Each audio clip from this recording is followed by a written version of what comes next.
Abra sua Bíblia comigo em Eclesiastes capítulo 12. E hoje nós vamos para os versículos 9, a partir do versículo 9.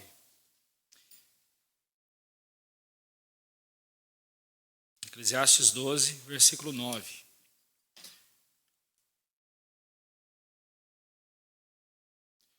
E assim nós estamos chegando no final do livro.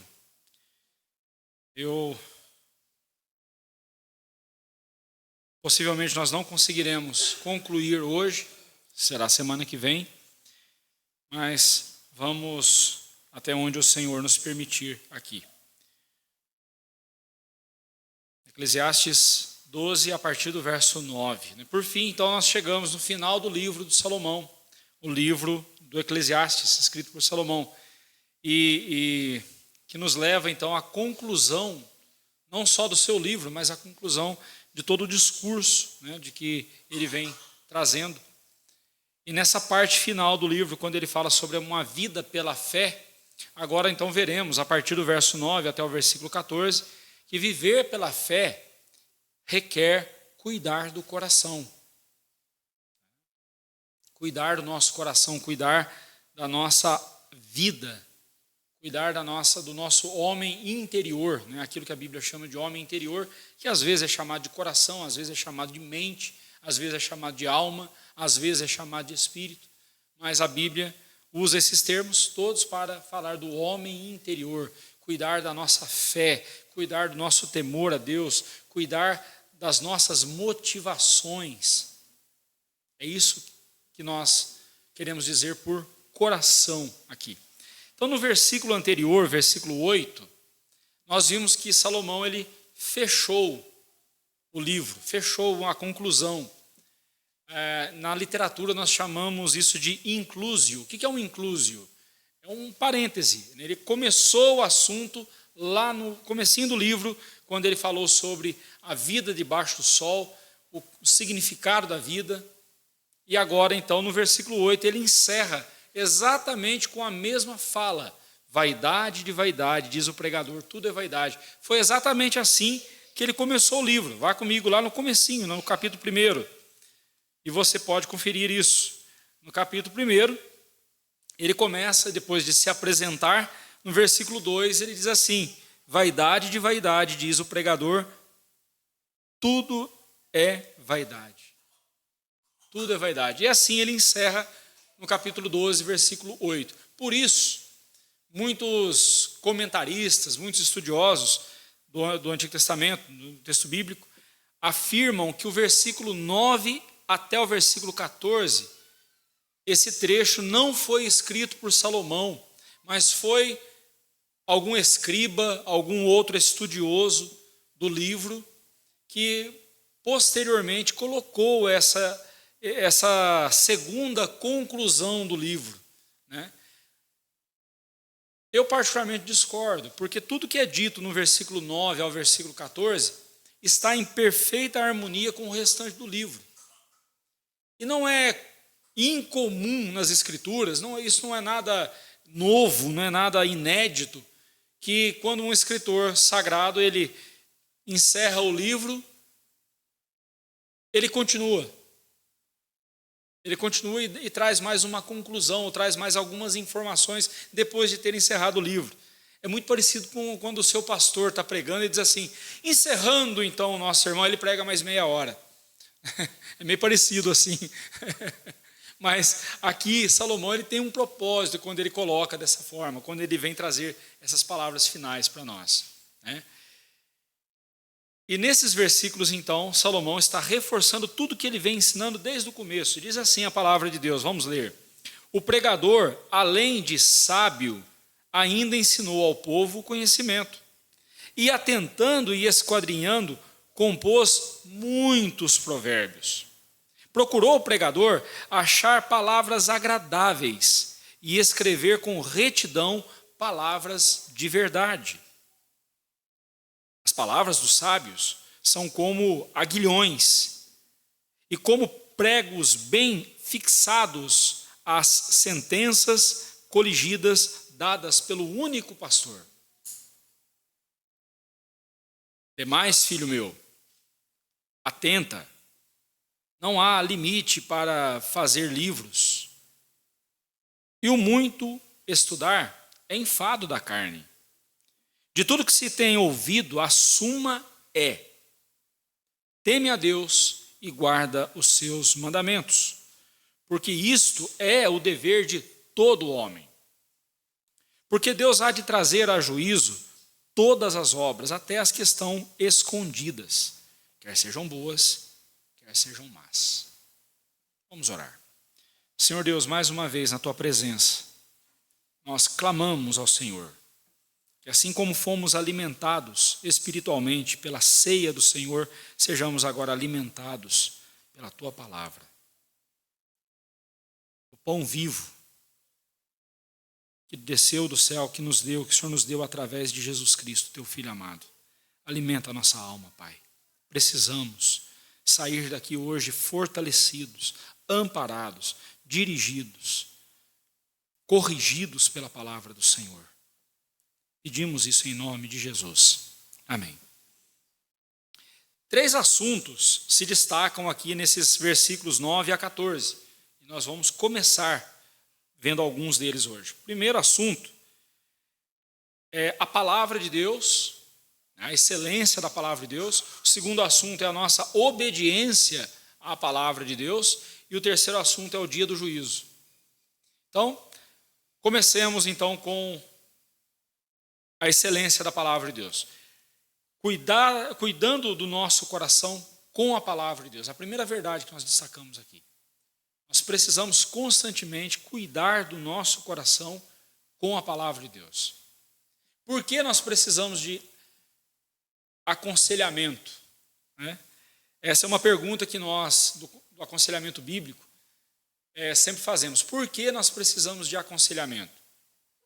Porque nós somos desorientados por natureza. Desde que o homem pecou lá no Éden, ele não sabe o caminho. Ele não sabe o caminho a seguir.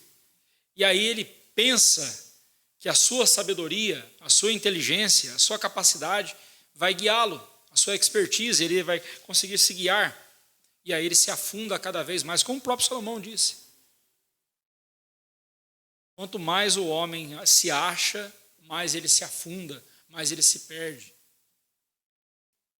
Quanto mais eu me acho, eu acho que eu sou sábio, eu acho que eu sou expert em alguma coisa, mais eu me afundo nos meus pecados. Por isso que eu preciso da orientação. Mas eu não preciso de qualquer orientação.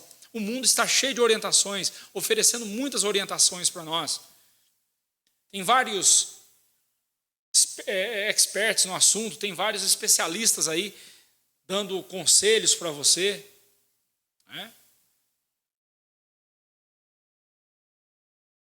E aí então, você vai entender que o único conselho que você precisa realmente, a única sabedoria que realmente você precisa, é a que vem da palavra de Deus. Porque é a única que é verdade. É a única que é verdadeira e comunica a verdade. É a única que realmente nos conduz para onde importa.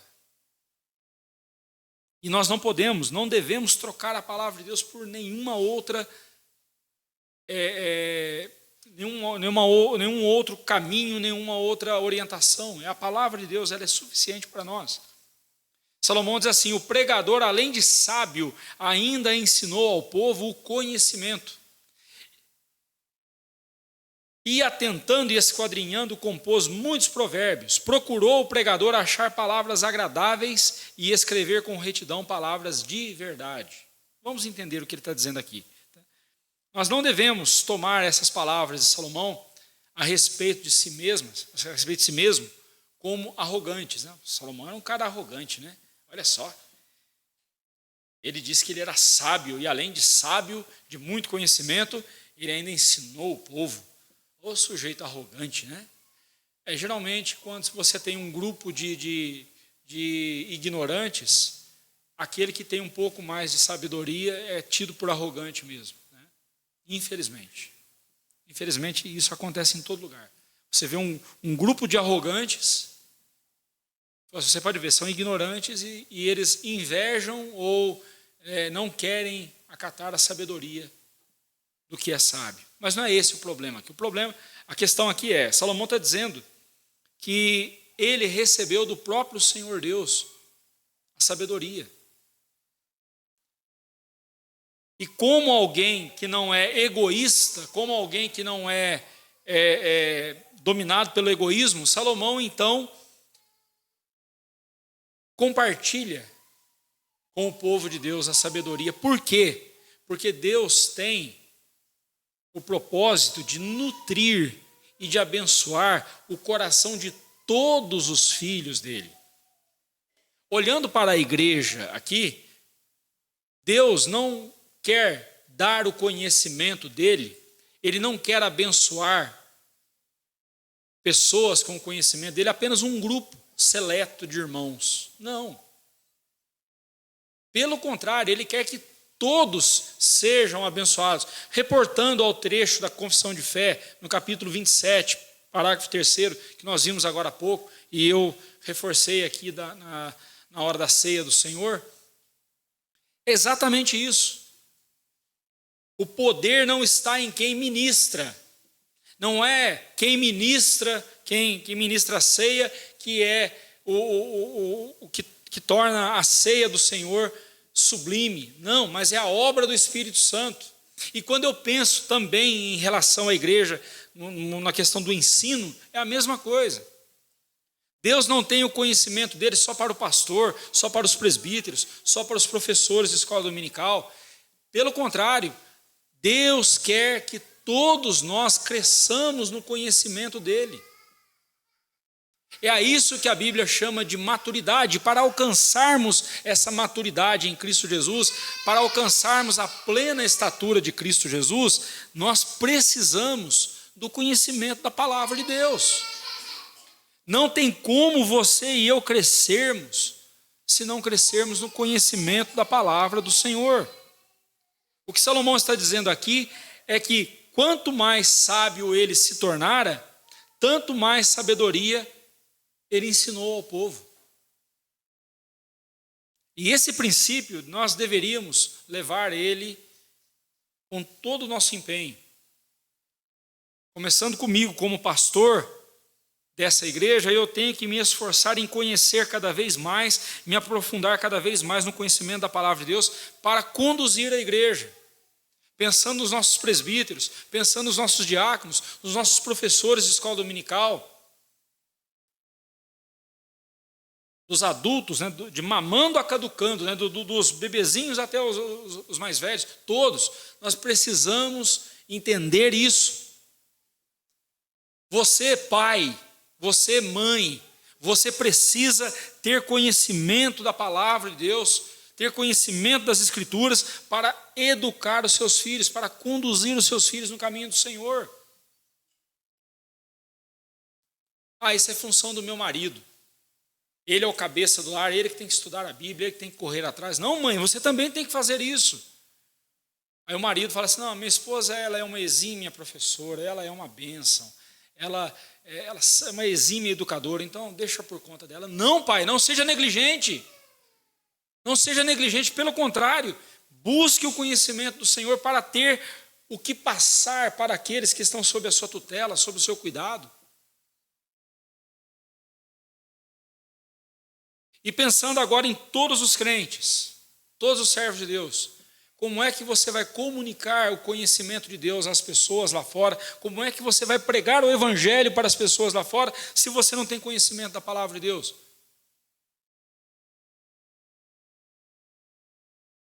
Não confunda dificuldade de se expressar com falta de conhecimento. Dificuldade de se expressar, um dos maiores servos de Deus, um dos grandes servos de Deus no passado, ele era pesado de língua, Moisés. Mesmo assim, ele deixou para nós 5 livros. Os 5 primeiros livros da Bíblia. E Moisés conduziu o povo com o auxílio de Arão, com o auxílio do seu irmão. Dificuldade de se expressar todos nós temos. Você não imagina a luta que eu tenho com isso. Eu quero ser claro na minha pregação para que você possa usufruir ao máximo da palavra de Deus. E sei que muitas vezes eu me atropelo nos pensamentos, me atropelo nas palavras, porque é algo difícil. Mas muitas das vezes as pessoas não compartilham, não é porque tem dificuldade, muitas vezes as pessoas não compartilham, é porque não têm conhecimento, porque nós não podemos dar aquilo que nós não temos. E isso é preocupante. Crente que não tem conteúdo bíblico para poder passar. Salomão disse: eu recebi a sabedoria do Senhor e passei para o povo. É isso que nós devemos fazer. E a Bíblia continua, Salomão continua dizendo que ele está atentando e esquadrinhando. Essas duas palavras, ele está dizendo o seguinte, né, que ele observava e analisava com dedicação, com paciência. Nós vimos isso no livro de Eclesiastes. Ele fez várias constatações, ele avaliou, ele analisou as circunstâncias, analisou as coisas, foi detalhista. E aí, então, compôs muitos provérbios. Estima-se que foram mais de 3.000. E ele trouxe, então, fruto do seu trabalho, fruto do seu pensamento, fruto da sua dedicação em aplicar ao seu coração e em aplicar às circunstâncias da vida a sabedoria que Deus lhe deu. Sabe por que muitas vezes a gente, entre aspas, bate a cabeça e se dá mal na vida? Sabe por quê? Porque nós não aplicamos a sabedoria que Deus nos dá.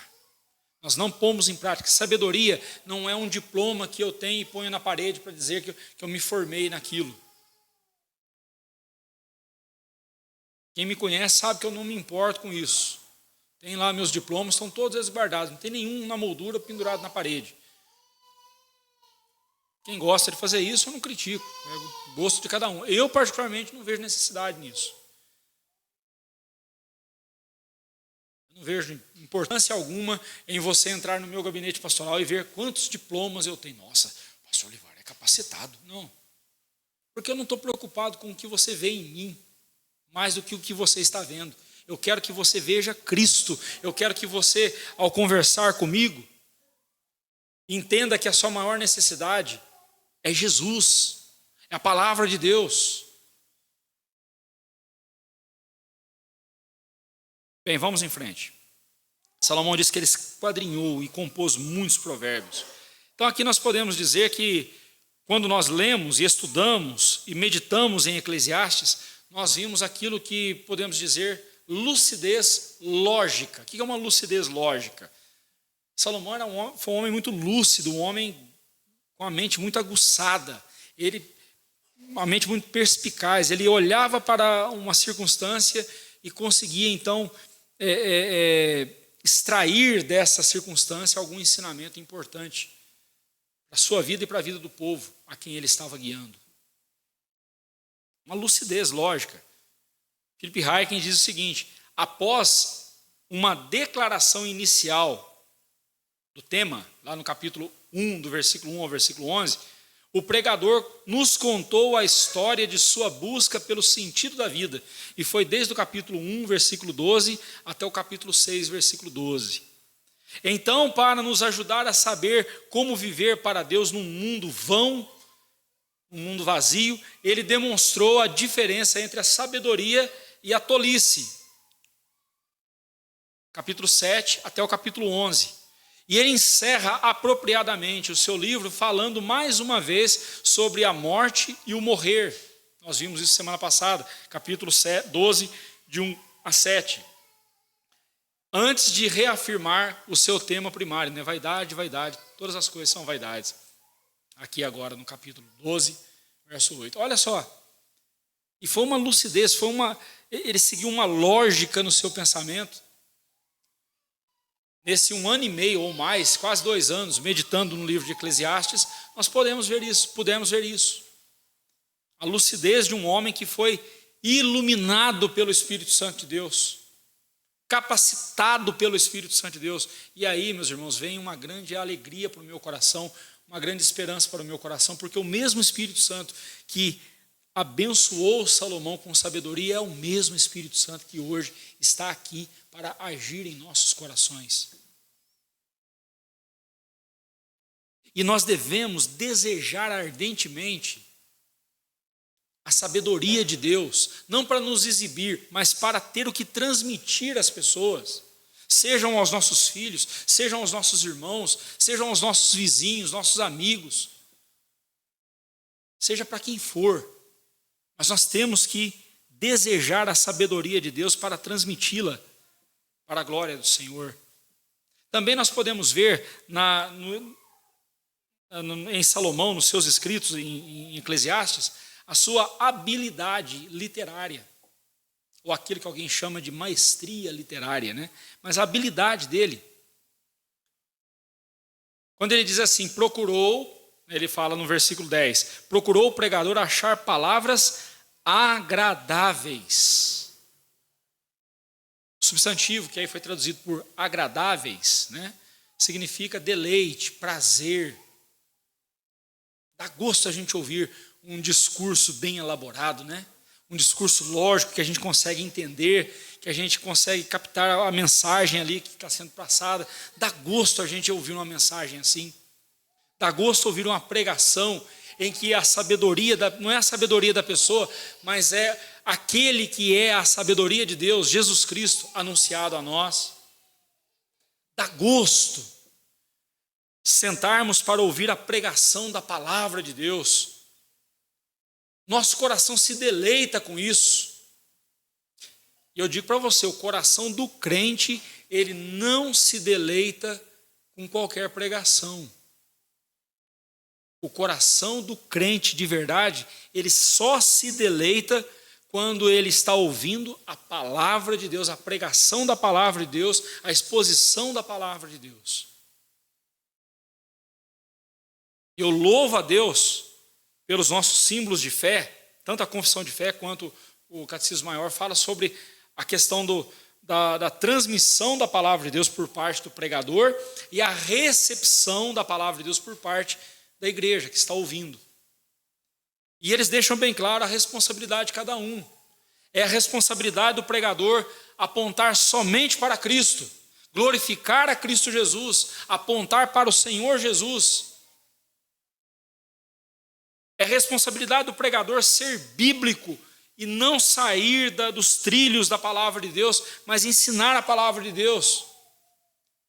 É responsabilidade do pregador não ser maçante ao ponto de que a igreja perca o interesse pela pregação. Não, é responsabilidade do pregador pôr fogo mesmo, vamos dizer assim. Atear fogo nos corações, ou como as palavras de Salomão, ferroar os corações. Mas também é responsabilidade dos corações que estão ouvindo a palavra de Deus se prepararem devidamente para esse momento. E a preparação para cultuar o Senhor, para louvar o Senhor, não começa 5 minutos antes do culto. A preparação começa no sábado, no dia anterior, quando você vai ordenando todas as suas coisas, toda a sua vida, para estar na casa do Senhor. Somente se algum imprevisto de última hora surgiu e atrapalhou você, aí é diferente. Mas não foi porque você ficou até 4 horas da manhã, 3, 4 horas da manhã, assistindo televisão. E aí no dia seguinte você foi dormir 6 horas da manhã e perdeu o horário do culto. Claro que você vai perder mesmo. Ou porque você, durante a semana, se embolou nos seus horários, você foi procrastinando, foi empurrando com a barriga as suas responsabilidades, e aí agora, nossa, eu tenho que terminar esse serviço domingo. Não vou conseguir ir à igreja. Não vou conseguir cultuar o Senhor. Veja que a preparação para cultuar o Senhor começa no dia anterior, começa até mesmo durante a semana. Eu vou aqui eu peço licença ao presbítero Alair. Dia desses, não lembro onde foi, qual reunião que foi, ele disse o seguinte: eu já termino domingo esperando o próximo. Foi na reunião de oração, né? Estou encerrando o domingo aqui e já estou ansioso pelo próximo. Meus irmãos, isso não é pieguismo, não. Isso aí não é querer ser mais santo que os outros, não. Isso aí é a expressão de um coração que ama a Deus. Um coração que deseja Deus. E um coração que vive pensando no domingo, não para descansar, mas pensando no domingo, porque é o dia de glorificar ao Senhor, é o dia do Senhor. A semana dessa pessoa, em todos os momentos, será para a glória do Senhor. Então não cai nessa conversinha não, tá? De que isso aí é papo de fariseu, isso é farisaísmo, esse negócio de guardar domingo, guardar o dia do Senhor. Todos os dias são do Senhor. Meus irmãos, geralmente quem fala isso, não guarda nenhum dia para Deus. Todos os dias da semana dele são para ele, não são para Deus.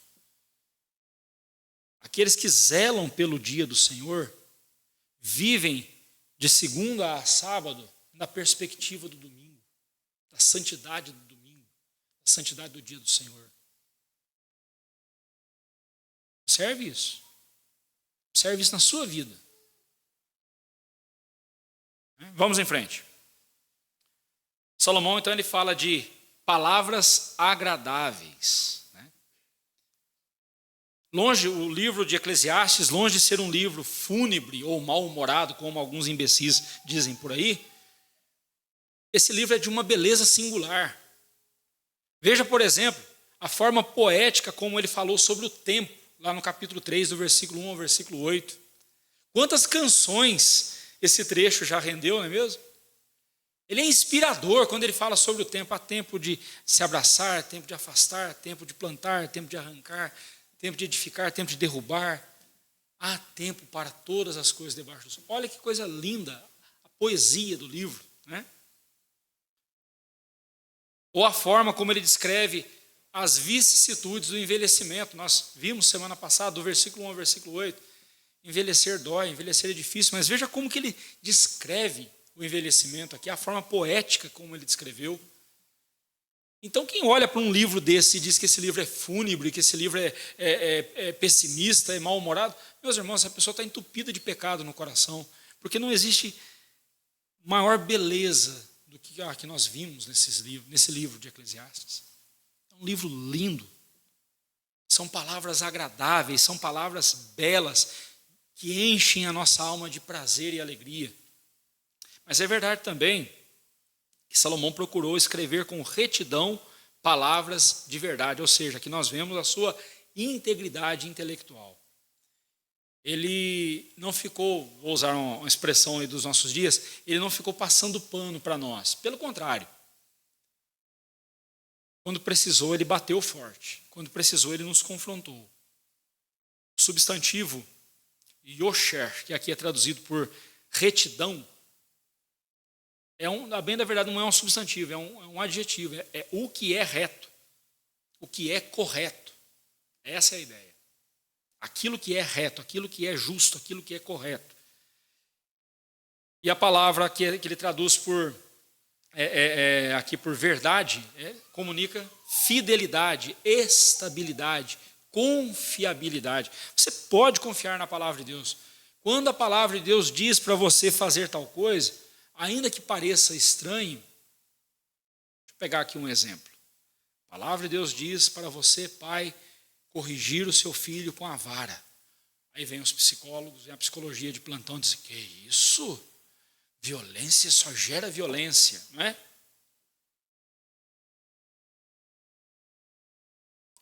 E aí a gente escuta e vê 1, 2 gerações que foram estragadas por esse ensinamento troncho, esse ensinamento estúpido, arrogante.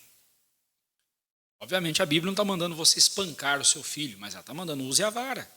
Porque a vara e a disciplina livrará a alma dela do inferno. Você quer que seu filho vá para o inferno? Então não usa a vara não, não disciplina ele não, deixa ele à vontade. Você quer que seu filho vá parar no inferno? Então deixa ele. Falar com as crianças aí, os maiorzinhos aí que já entendem o que eu estou falando, né? Quando o papai e a mamãe corrigem você e pegam a vara ou a cinta e dão ali uma uma cipuada em você e falam mais firme com você, mais duro com você, eu sei que dói, eu apanhei muito, eu sei como é que é esse negócio, dói mesmo. Na hora a gente acha que eles não amam a gente, na hora a gente acha que eles não se importam com a gente, né? Mas eles fazem isso para o nosso bem. Sabe por quê? Porque eles não querem a gente no inferno.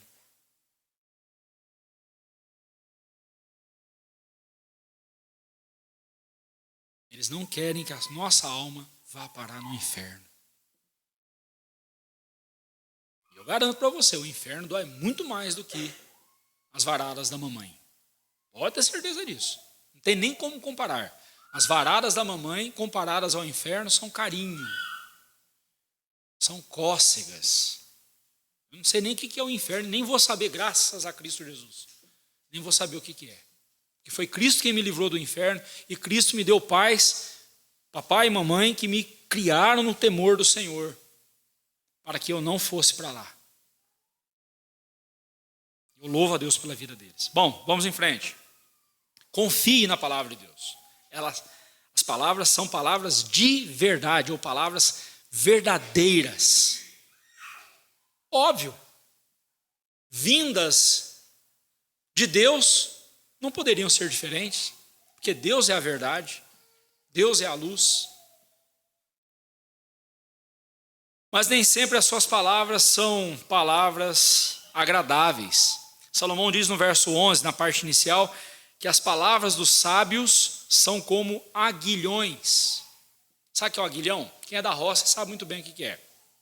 Na roça a gente usava, a gente não chamava de aguilhão, a gente chamava de ferrão. Aguilhão é chique demais, né? A gente chamava de ferrão. Era uma vara de madeira, geralmente de eucalipto, uma vara comprida, e na ponta dela tinha uma peça de ferro, pontiaguda. E para que ela servia? O boiadeiro ali no carro de boi, tocando os bois, né, fazendo os bois puxarem o carro. O que era o acelerador? Hoje os carros têm um acelerador lá no pé, né? O que era o acelerador do carro de boi? O ferrão do boiadeiro. Então, lá de cima, ele ferroava o boi, e o boi ia mais rápido e puxava o carro. Judiação, né? Mas sempre foi assim. Sempre foi assim. As palavras do sábio, no caso aqui, as palavras de Deus ditas e registradas aqui para nós, muitas vezes elas nos ferem. E eu ouso dizer que enquanto o evangelho de Cristo não ferir o coração de uma pessoa, essa pessoa não experimenta da graça de Deus. Porque a primeira coisa que o evangelho faz com o coração da pessoa é ferir o orgulho dela. É ferir o orgulho dela. Você é um miserável pecador que merece o inferno só pelo fato de você existir. Só pelo fato de você existir. Porque você é um pecador que foi concebido no pecado, e em pecado gerou a sua mãe, gerou você. Pecador gera pecador, só pelo fato de você existir, você já merece o inferno. Porque você é um pecador. Você não se tornou um pecador quando cometeu o primeiro pecado, não. Você só cometeu o primeiro pecado porque você já nasceu pecador. Ô, meus irmãos, isso machuca, isso fere o coração dos arrogantes, que se acham os tais. Mas aí não para, o evangelho fere ainda mais, quando diz assim, você só pode ser salvo, você precisa de salvação, e você só pode ser salvo se for de graça.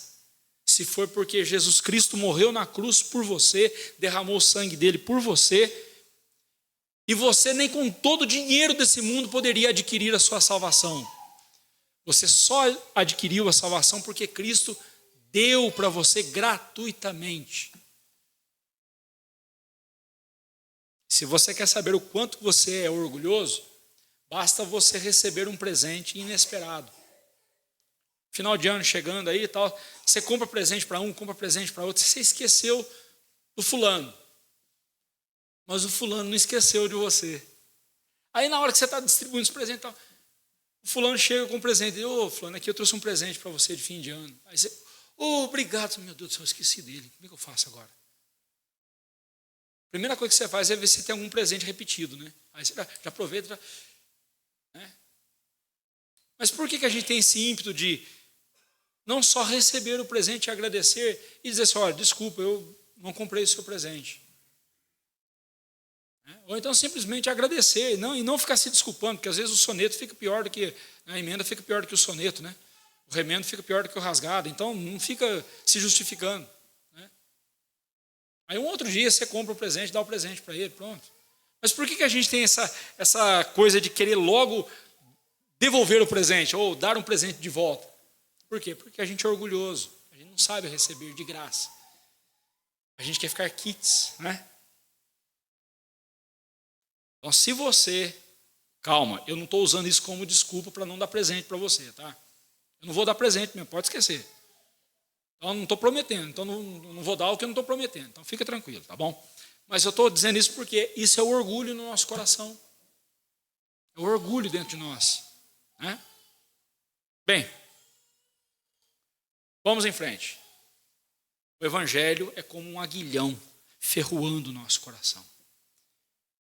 E quando você vem, eu creio que aconteceu com você, porque aconteceu comigo várias vezes, ou praticamente todas as vezes, todo domingo que eu abri o livro de Eclesiastes e preguei para você aqui, durante a semana em casa, eu fui ferido, eu fui ferroado, os aguilhões da palavra de Deus ferroaram o meu coração, em vários aspectos.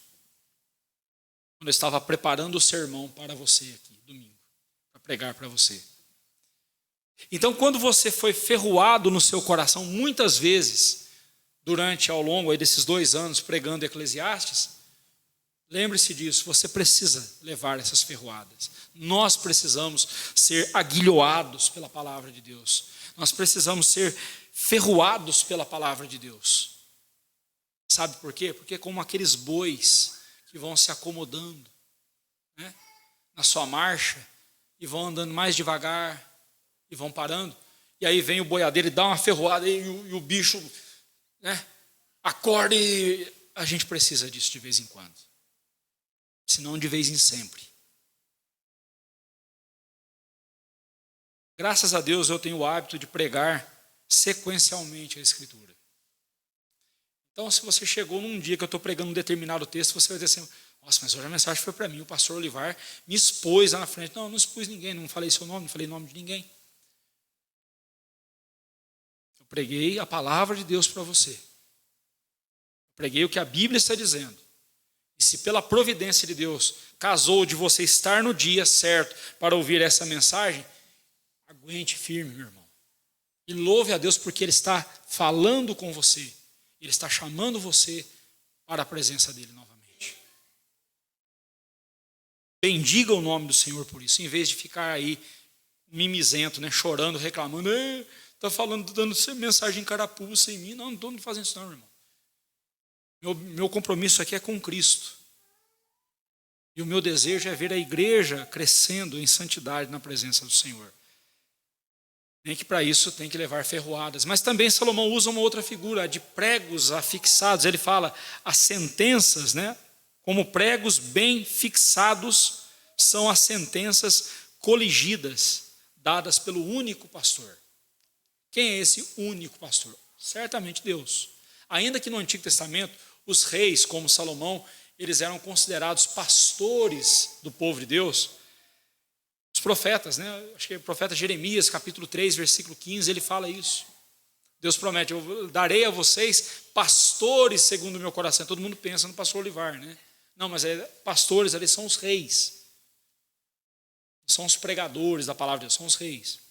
Mas observe que tanto o pregador quanto o rei são figuras que estão na pessoa de Salomão. Ele é o pregador e ele é o rei.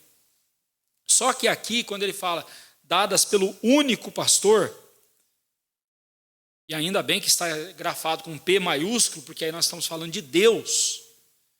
E Salomão está dizendo isso desde o começo. A sabedoria que eu recebi de Deus, eu passei para vocês. Então, o nosso pastor é Deus.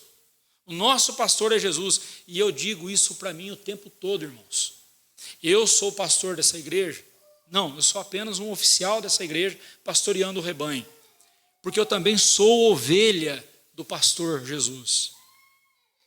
pastor, presbítero, diácono, nós somos ovelhas do Senhor Jesus. Somos os pastores da igreja, cuidamos do rebanho de Cristo? Sim, mas nós somos ovelhas do Senhor Jesus. E o dia que o pastor deixa de se ver como ovelha, ele passa a se ver como dono da igreja. E aí eu tenho dó dessa igreja, que ela vai sofrer muito. Mas Salomão recebeu essas sentenças bem coligidas, bem argumentadas, bem fechadas do Supremo Pastor, do único, ainda ele diz, do único pastor que é Deus. Sei que eu estou falando muito de mim aqui hoje, mas eu não quero chamar atenção para mim, eu só quero dizer para você que a minha maior preocupação é que você veja Jesus em cada pregação. É que você não busque outro ensino além do que tem a palavra de Deus para você. É que você ame essa palavra de todo o coração, ainda que ela te ferroe, mas ela será agradável para você.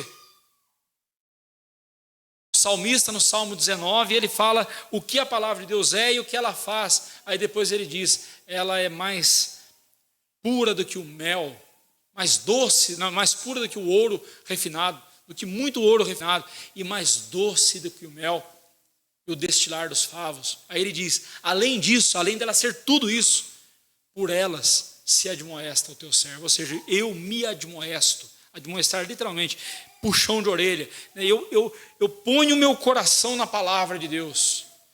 Eu sigo o que a palavra de Deus diz. E Salomão nos lembra disso aqui. Não resta dúvida de que aqui Salomão está se referindo a Deus e a palavra de Deus, e ele diz, é isto que eu estou passando para o povo, é isto que eu quero que o povo entenda. Por isso ele chega a uma conclusão que não é um louvor à burrice, obviamente não é. Depois de tudo que ele falou no livro de Eclesiastes, você não pode entender o versículo 12 como um incentivo à burrice, como um incentivo à preguiça. Quando ele diz assim, demais, filho meu, atenção, atenta, não há limite para se fazer livros, e o muito estudar é enfado da carne. Isolar esse versículo das Escrituras, o que vai ter de estudante preguiçoso dizendo, está vendo, só por isso que eu não estudo, porque só dá canseira. Não, o problema não é o estudo, o problema é só preguiça, é outra coisa. Eu já vi pastor falar isso, não, eu não fico estudando, não. Eu gasto tempo em oração, em meditação nas coisas de Deus, eu não gasto tempo em estudo, não. Porque é Ele quem vai me dar a sabedoria, é verdade, é Deus quem vai me dar a sabedoria, mas Ele já deu, está aqui. Agora deixa de ser preguiçoso, vai estudar. Não, eu vou atrás, eu vou lá no culto, na igreja tal, porque lá Deus revela as coisas por meio do irmão fulano de tal. Deixa de ser preguiçoso. Você vai ser presa fácil para o inimigo.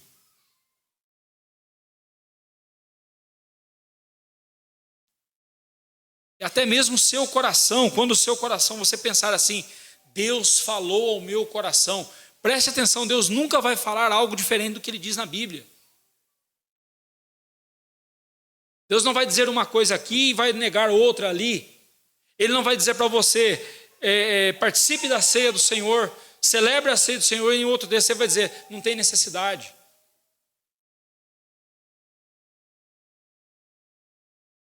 Cuidado com o seu coração, ele é enganoso. Por isso que nós precisamos nos dedicar ao estudo. Mas Salomão, quando diz, demais, filho meu, preste atenção, atenta, não há limites para livros, é verdade. Desde os tempos antigos, a prática de escrever livros, bibliotecas, é uma prática da humanidade. Nós temos bibliotecas antiquíssimas, como por exemplo a Biblioteca de Alexandria. Antiga, mas muito antiga. Que a biblioteca mais antiga do que essa aqui? A palavra Bíblia vem do grego biblos, que significa livros. Livro. Literalmente, biblioteca. Você foi na biblioteca. Bíblia. Só aqui você tem 66 livros. Só aqui. Essa semana um irmão me mostrou para mim a biblioteca dele, que ele está começando a montar, né? E eu fico feliz disso, fico feliz em ver uma pessoa buscando e estudando, é maravilhoso isso. Né? Mas se você tem só a sua Bíblia, você já tem 66 livros. Você já tem uma boa e a melhor biblioteca que a gente pode ter. Num dos seminários presbiterianos, não vou lembrar exatamente qual, na entrada da biblioteca diz assim, mais ou menos assim, eu acho que é num seminário presbiteriano mesmo, é num seminário aí, dizendo assim, mais ou menos assim, que todos esses livros te ajudem a se aproximar cada vez mais do único livro que importa, que é a palavra de Deus. O que Salomão está dizendo para nós aqui é exatamente isso. Ele não está dizendo para você não estudar, ele não está dizendo para você não escrever. Deus me deu a graça de escrever um livro, embora eu nunca pensei em escrever, mas alguém teve a ideia de transformar uns escritos meus em livro. Eu fiquei feliz por isso. Mas o que tem de livros... Vamos pegar o assunto que eu escrevi. Eu escrevi sobre a Confissão de Fé de Westminster. O que tem de livros sobre a Confissão de Fé de Westminster muito melhores do que o meu? Porque não há limites para se escrever livros. Não há limites para se escrever livros. O único limite que vai haver é o que está no versículo 13 e 14, é o dia do juízo. Ali vai encerrar tudo. Mas até lá, as pessoas vão escrever muitos livros. Eu não vou nem entrar na questão aqui da inteligência artificial, né? Essa tecnologia aí. Você vai lá no seu WhatsApp, tem lá. Pergunte a IA. Aí qualquer coisa que você pergunta, esses dias eu fiz uma pergunta, deixa eu ver se sabe mesmo. E não é que tinha resposta. Né? Tinha lá uma resposta. Interessante. Bem, o que Salomão está mostrando para nós aqui é o seguinte: estude, busque conhecimento, mas não caia no engano do conhecimento dos homens. Não caia no engano do seu coração, não caia na soberba do seu coração. Porque o único conhecimento que realmente importa é o conhecimento de Cristo para a eternidade. O único conhecimento que realmente importa e deve importar para você e para mim é o conhecimento da eternidade, é o conhecimento de Cristo Jesus, é o conhecimento da palavra de Deus. Obviamente Salomão aqui usou um exagero de linguagem ao dizer que não há limites para escrever livro. Há limites sim. Eu tentei publicar um outro material meu, não deu, faltou dinheiro. Tem limite sim, algumas coisas limitam, né? Mas o conhecimento de Deus é ilimitado. Então, gaste o seu tempo conhecendo, adquirindo conhecimento, mas não se esqueça de que o conhecimento, o único conhecimento que importa e que vale a pena é o conhecimento para a vida eterna. O conhecimento que advém de Cristo Jesus na palavra de Deus. Que assim, meus irmãos, nós possamos ser para a glória do Senhor em cada momento. Do que é dito nesses versículos sobre Eclesiastes, tudo isso se aplica às Escrituras Sagradas, tudo isso se aplica à Bíblia, à palavra de Deus.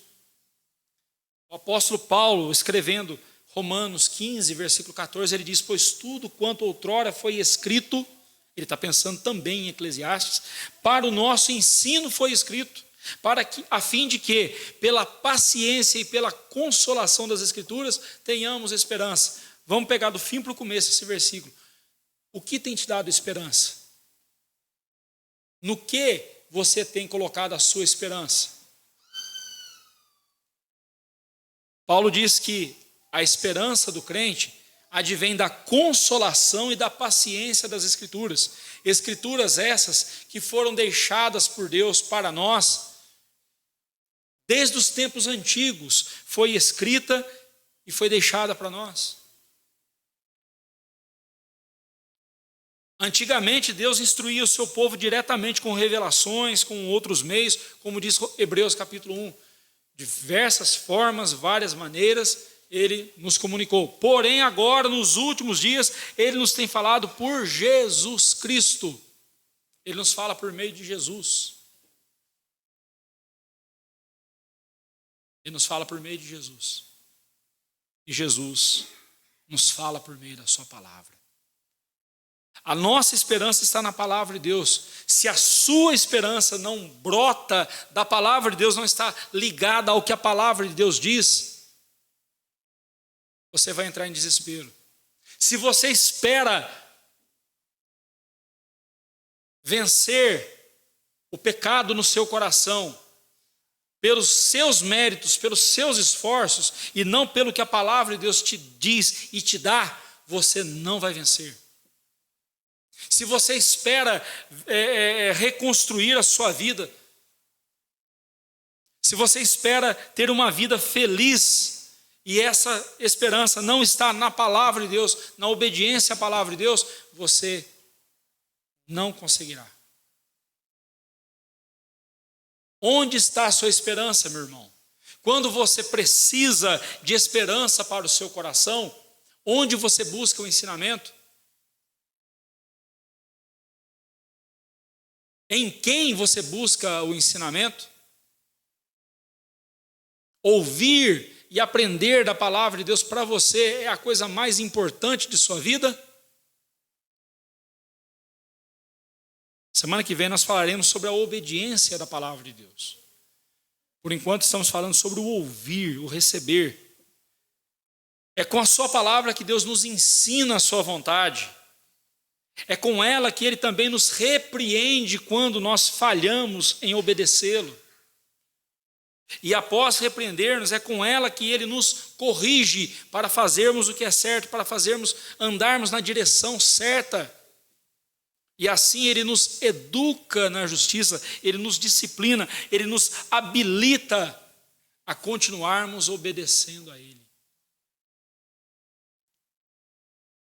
E de onde eu tirei isso? 2 Timóteo 3, 16 e 17. Tudo o que o pregador disse para nós nesse livro sobre a vida, sobre a morte, sobre o trabalho, sobre as posses, sobre o poder, sobre o relacionamento marido e mulher, leva-nos a entender que o sentido dessa vida é Deus. O sentido dessa vida é Deus, só Deus pode dar sentido para nós. E Ele não é somente o sentido dessa vida, mas é também o sentido da eternidade. Sabe aquelas perguntas que você tem e que ninguém consegue responder? E aí você se consola dizendo assim, quando eu estiver lá no céu eu vou perguntar para Deus. Eu vou perguntar para Jesus. Você já pensou assim, né? Eu também. Sabe de uma coisa? Quando a gente chegar lá no céu, quando a gente olhar na face de Jesus, nós não precisaremos de resposta nenhuma mais. Porque nós veremos que tudo encontra a sua resposta em Jesus. Ele é a razão de tudo que aconteceu conosco. Ele fez com que todas as coisas cooperassem para o nosso bem, para nos moldar conforme o caráter dele, para que então pudéssemos estar na glória com ele. Aquelas dúvidas que eu tenho, quando eu olhar para Jesus, eu vou dizer assim, está respondido, Senhor. Já entendi tudo. Já entendi, não tenho mais dúvida. Agora eu entendi o porquê.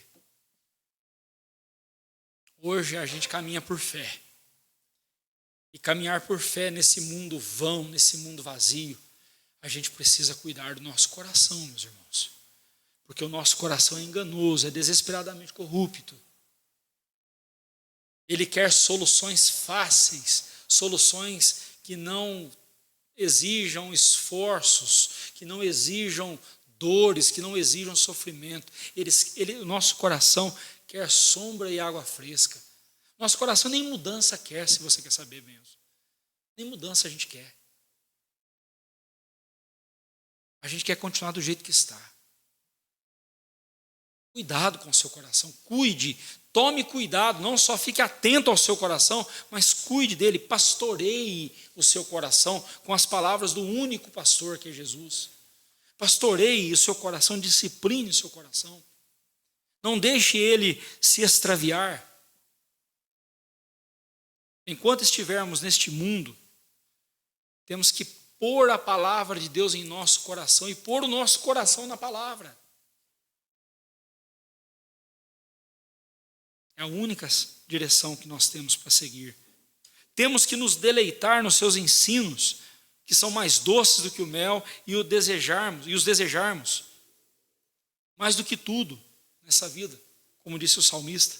Temos que nos submeter à palavra de Deus, mesmo quando ela nos ferir com o seu ferrão, mesmo quando ela nos fizer sangrar como um aguilhão, nos fazendo voltar para a vereda, né? Quando o boi está se desviando, vem a ferroada e ele volta para o caminho. Que seja assim. É melhor ter essas ferroadas nos trazendo no caminho certo do que nós seguirmos no caminho errado, sem ninguém nos incomodando e pararmos no inferno. Temos que permitir que ela se fixe em nós como pregos bem fixados, fixando-se em nossa consciência, para que jamais nos esqueçamos do que Deus tem nos dito e tem nos mandado fazer. Todas as vezes que o nosso teimoso e corrupto coração quiser seguir na direção dos prazeres dessa vida, das riquezas ilusórias, ou de quaisquer outros caminhos de morte, que o Espírito Santo nos faça lembrar de tudo quanto já nos ensinou, tudo quanto nós já aprendemos da sua palavra, e assim nos traga de volta para Deus.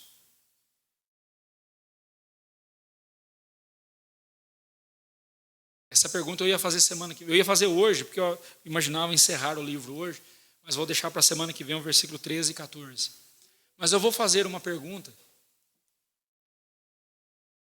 Semana que vem eu farei de novo essa pergunta. Não vou pedir para que ninguém responda em voz alta, nada disso. Mas é só para você ter ideia onde eu quero chegar.